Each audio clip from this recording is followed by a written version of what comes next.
नाज़रीन, नंगा पाक में सिंध एम्प्लॉइज़ अलायंस जे सॾ ते उस्तादनि जो एहतजाज 6 ॾींहुं जारी आहे। तफ़सील ॿुधाए रहियो आहे उस्मान ख़ासकेली। जी उस्मान।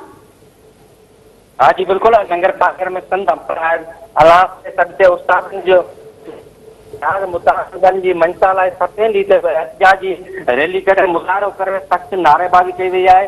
थानो दादल में पेटे सालका सदर लखू जी दादल सतवा सदर गिरफ्तार सदर समारोह का समेत बेन जी अगवानी में हायर सेकेंडरी स्कूल दानो दादल एहतजाजी रैली करे मुज़ाहिरो करे सख़्त नारेबाज़ी कई वई।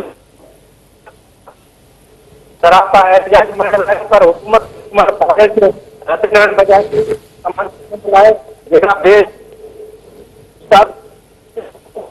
कटौती बंद करे गोरू कंट्रोलेशन जी अदायगी फौरी तौर पर समेत ॿियनि जाइज़ मुतालबनि ते अमल दरामद कयो वञे, न त ॿी सूरत में एहतजाजी सिलसिलो आहे उहो जारी रहंदो। जी उस्मान, जी मेहरबानी।